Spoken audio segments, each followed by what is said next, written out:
솔직히 나는 손흥민에 대해 오해하고 있었다.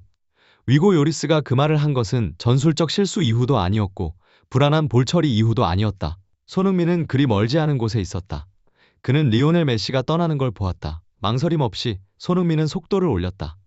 과장된 달리기가 아니라 두 선수 무리 사이의 빈 공간을 가로지르기 위한 몇 번의 급한 보폭이었다. 뒤에서 그는 불렀다. 레오. 리오넬 메시는 반박자쯤 멈칫했고 고개를 돌려 다가오는 사람이 누군지 알아볼 만큼만 시선을 주었다. 손흥민은 다가서되 예의 있는 거리만큼은 유지했다. 목소리는 높지 않았고 들떠있지도 않았으며 3-0으로 이긴 사람의 음색도 아니었다. 그는 끊김없이 또렷하게 말했다. 레오, 괜찮아요? 이번 경기 우리는 운이 좀 따랐어요. 하지만 형의 클래스는 다들 알잖아요. 빨리 더 강하게 돌아오길 바라요. 다음에 또 만나요. 스코어를 언급하는 단어는 하나도 없었다. 우월함을 암시하는 표현도 없었다. 유니폼을 달라는 제스처도 대화를 늘리는 동작도 없었다. 리오넬 메시는 손흥민을 바라봤고 눈빛은 담담하지만 지쳐 있었다. 그는 3-0으로 크게 진 선수답게 카메라 앞에 순간을 길게 끌고 싶지 않은 짧은 답을 했다. 고마워, 축하해. 그게 전부였다. 두 문장, 그 이상도 이하도 아니었다. 그리고 리오넬 메시는 몸을 돌려 다시 걸었다. 그의 발걸음은 느려지지 않았다. 특별한 건 손흥민이 즉시 멈추지 않았다는 점이다. 그는 반박자 뒤에서 나란히 걸음을 이어갔고 자신이 말해야 할 것을 끝까지 마치려는 듯 했다. 방금의 말이 공중에서 끊겨버리길 원치 않는 것처럼 진심이에요. 형은 여전히 우리 많은 사람들의 롤모델이에요. 손흥민의 목소리는 고르고 리오넬 메시를 돌아서게 강요하지도 대화를 억지로 늘리려 하지도 않았다. 어깨를 잡지도 않았고 붙들어 세우지도 않았다. 리오넬 메시가 계속 앞으로 향하자 손흥민은 스스로 속도를 늦췄다. 대화는 딱 필요한 순간에 깔끔하게 군더더기 없이 끝났다. 멀리서 위고 요리스는 그 장면 전체를 지켜봤다. 그를 깜짝 놀라게 한 건 리오넬 메시가 먼저 걸어간 것 자체가 아니었다. 0-3 패배 상황에서 그 반응은 충분히 이해할 수 있었다. 그는 단 몇 초밖에 지속되지 않은 한순간 이후에 그 말을 했다. 경기가 끝난 뒤, 스코어보드가 3-0 승리를 확정한 뒤, 그리고 대부분의 사람들이 이야기가 이미 끝났다고 생각한 바로 그때였다. 그를 충격에 빠뜨린 건 손흥민이 대화의 리듬을 유지하는 방식이었다.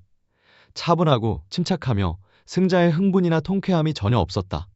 손흥민이 그 만남을 상징적인 이미지로 만들려는 동작은 하나도 없었다. 카메라를 끌어들이려는 제스처도 없었다. 그저 큰 승리를 거둔 선수가 그 경기에서 가장 큰 상대였던 패자를 일부러 따라가 아주 분명한 한 가지를 전한 것이다. 존중은 스코어에 달려있지 않다. 주변에서 몇몇 LAFC 선수들이 힐끗 쳐다봤다. 경기 후에 손흥민이 누군가를 쫓아가는 장면을 그들은 흔히 보지 못했기 때문이다. 인터 마이애미 쪽도 긴장된 반응을 보이지 않았다. 대화는 빠르고 간결하고 예의 바르게 진행됐고 파문을 만들지 않은 듯 그대로 닫혔다. 하지만 바로 그 짧음 속에서 요리스의 생각 속 한 가지가 바뀌었다. 멀리서 그는 처음엔 모든 말을 온전히 듣지 못했다. 그가 먼저 본 것은 이미지뿐이었다. 승자가 패자를 뒤쫓는 장면. 이렇게 상징적인 경기에서는 그 장면이 쉽게 오해될 수 있다. 과도한 흥분으로 읽힐 수도 있다. 유니폼 받으려고 쫓아간다는 이미지 행위로도 해석될 수 있다. 그리고 솔직히 첫 찰나의 요리스도 그렇게 생각했다. 리오넬 메시를 상대로 3-0 승리는 결코 작은 일이 아니다. 많은 선수들에게 그것은 즐길 순간이며 그라운드 중앙에 남아 축하를 받고 포옹과 함성을 누릴 순간이다. 하지만 손흥민은 승자의 안전지대를 떠나 큰 패배를 당한 상대에게로 향했다. 손흥민이 실제로 어떤 말을 했는지 완전히 듣고 나서야 요리스는 자신이 왜 오해했는지를 이해했다. 허세가 없었다. 스코어를 강조하는 문장도 없었다. 상징을 쓰러뜨린 사람의 표정도 없었다. 두 팀 선수들이 흩어지는 장면 속에서 리오넬 메시의 무거운 패배 심리와 승자의 들뜬 분위기 사이에서 손흥민이 갑자기 속도를 올렸다. 대신 거의 절대적인 겸손이 있었다. 이번 경기 우리는 운이 좀 따랐어요. 3-0이라는 맥락에서 그 말은 빈 인사말이 아니었다. 그것은 손흥민이 스스로의 자존심을 낮춰 상대의 위상을 그대로 두려는 방식이었다. 요리스는 더 중요한 디테일까지 알아차렸다. 손흥민은 리오넬 메시를 붙잡아 두려워하지 않았다.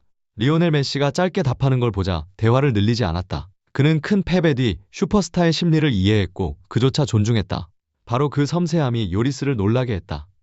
그는 이전까지 손흥민이 경기장에서의 에너지와 폭발력 때문에 감정이 앞서는 기질일 거라고 생각해왔다. 하지만 이 순간은 반대를 보여줬다. 손흥민은 감정을 매우 명확하게 통제하고 있었다. 그는 언제 폭발해야 하는지 그리고 언제 물러나야 하는지를 알고 있었다. 1분도 채 되지 않는 대화였지만 그것만으로도 요리스는 인정할 수밖에 없었다. 그는 손흥민을 열정적인 겉모습으로 평가했을 뿐 그가 행동하는 방식의 깊이를 끝까지 보지 못했다. 그리고 하나의 격가지 디테일에서 그 순간은 훨씬 더 큰 의미를 갖기 시작했다.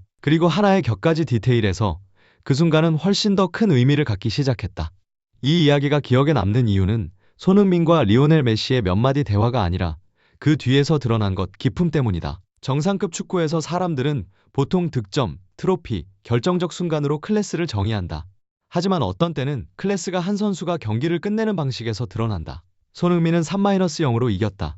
그는 영웅처럼 그 승리를 즐길 충분한 이유가 있었다.